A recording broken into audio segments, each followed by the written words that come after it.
如果有人打电话告诉你，明天晚上8点双色球的开奖号码为123456，你信吗？你肯定不信，因为这属于预知未来的超能力。翠花也是，以为这人是个疯子，便挂断了电话。然而第二天晚上8点，翠花一边吃饭一边看电视，发现开奖号码竟然真的是123456。翠花意识到电话那端的小慧可能真的来自未来，她重新联系到了小慧，得知小慧所在的时空为2019年，而自己在1999年，二人正处于同一栋房子里。翠花很是惊讶，她有个偶像歌手叫嘎子，她很想知道20年后嘎子出的新专辑。小慧满足了她，渐渐的，二人成为了无话不谈的好朋友。这天，二人谈到双方家庭的时候，小慧表现得很失落。原来小慧的爸爸在20年前，也就是1999年被火烧死了，如今她的妈妈又患上了绝症。翠花不忍看着小慧悲伤，她有了一个大胆的想法，假如她赶在火灾之前阻止她，也许小慧的爸爸就不会死，这样小慧就不会伤心了。说干就干，翠花赶紧去了小慧家里。1999年的小慧还是一个小女孩，她正在家里玩着玩具，厨房里的煤气灶开着大火，已经有了火灾苗头。翠花成功阻止了火灾发生。与此同时，小慧这里发生了翻天覆地的变化，当年被火灾烧伤留下的伤疤竟然不见了，还有原本死掉的父亲居然活了过来，历史居然真的被改变了。面对失而复得的父亲，小慧简直不敢相信，她第一时间向翠花说了谢谢。作为报答，小慧想帮翠花看看2019年时翠花会变成什么样，是明星还是科学家。不料小慧翻看1999年的新闻报道后，得到了一个惊人的消息，翠花将会在1天后被她妈妈杀死。怎么回事？原来翠花的妈妈是个巫婆，她一直说女儿身上有鬼，为此翠花的妈妈经常折磨她。小慧赶紧将这一重要信息告诉了翠花，让她防着点她妈妈。晚上，翠花的妈妈果然拿着匕首走进了卧室，对着被子里的翠花一顿乱刺。可当她刺完掀开被子一看，傻了，里面只是一个玩具熊。女儿翠花则站在门口，露出了瘆人的微笑。翠花先是质问母亲为什么要杀她，然后用灭火器反杀了母亲，并将尸体藏在了冰箱里。翠花反杀了母亲，并将母亲的尸体藏在了冰箱里。做完一切，翠花特地感谢了小慧，不过她没有说自己对母亲做了什么。彻底摆脱母亲后，翠花如获新生，该吃吃该喝喝，还找到了一个男朋友草莓哥。草莓哥的身份有点特殊，他是小慧的叔叔。草莓哥在翠花家玩耍的时候，无意间发现了冰箱里的尸块，他瞬间吓破了胆。翠花见事情败露，便毫不手软杀掉了草莓哥。与此同时，历史再次被改变。2019年，在小慧家做客的草莓哥竟然凭空消失了。小慧意识到叔叔可能出事了，她赶到警局，果然警局记录叔叔在1999年被翠花杀掉了。气急败坏的小慧打电话质问翠花为什么杀了她叔叔，翠花则反问她是怎么知道的。小慧被愤怒冲昏了头脑，她告诉翠花，因为她杀人的罪行被警察发现了，之后被判了无期徒刑。小慧不知道她无意中的一句话给她家带来了毁灭性的灾难。翠花问小慧警察是怎么发现她杀人的，小慧当然不会告诉她，并果断挂掉了电话。翠花则再次打来电话，斥责小慧是个忘恩负义的混蛋，竟然忘了她爸是怎么起死回生的。被小慧再次挂掉电话后，翠花的愤怒值达到了顶点，她有了一个邪恶的想法，她要让小慧再次失去父亲。巧的是，1999年的小慧和她爸刚好来买翠花家的房子，翠花引诱二人进屋后，然后当着小慧的面杀掉了她的父亲。接着翠花又将小慧囚禁了起来。此时历史再次被改变，2019年正在开车的小慧父亲居然消失了。小慧意识到是翠花干的，她拨通了翠花的电话，电话那端的翠花此时非常嚣张，告诉小慧这就是她不接电话的下场。随后再次要求小慧查到当年她被抓的原因，否则她还会杀了小慧的妈妈。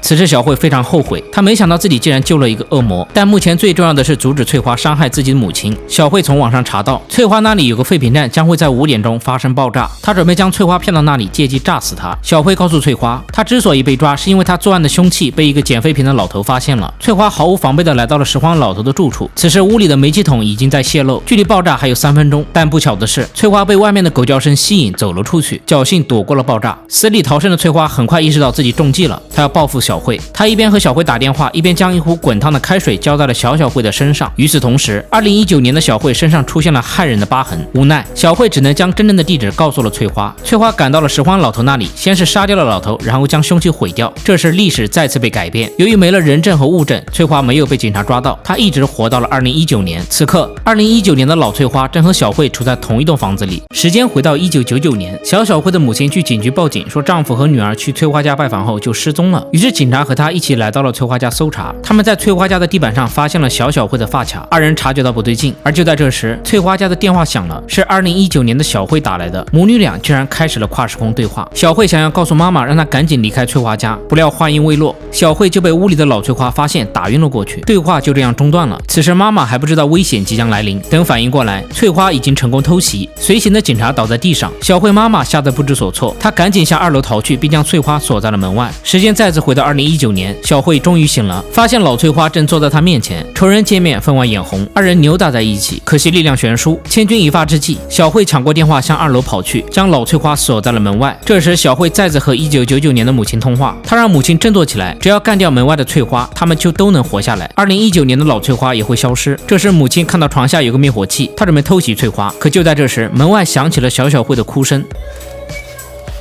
原来这是翠花抛出的诱饵，你本柔弱，为母则刚。母亲被门外女儿的声音刺激到了，打开了房门，结果被暗处的翠花偷袭，母亲殊死一搏，可惜最终没有打过凶狠的翠花。浑身是血的翠花走出门外，准备继续杀掉小慧。就在这关键时刻，重伤的母亲从房间里冲了出来，抱着翠花跌落1楼。翠花死了，历史再次被改写。2019年正在行凶的老翠花也凭空消失了，小慧也活了下来。她和母亲一起去爸爸坟前看望了爸爸。但你以为这就是结局吗？其实母亲和翠花一同坠楼后，翠花死了，母亲也因为伤势严重去世了。爸爸坟前的母亲只是小慧幻想出来的。这部电影叫我之前解说的海市蜃楼有点相似，但情节更加惊悚。还有电影其实还有另一个结局，就是小慧妈妈带着警察去翠花家前，2019年的老翠花已经和1999年的翠花打过电话，告诉她无论如何也不能让小慧妈妈拿到电话。所以警察被翠花偷袭后，小慧妈妈也没有逃出魔爪，小慧自然也没有活下来。好了，今天的电影就到这里。想看更多悬疑惊悚电影的朋友可以关注一下我。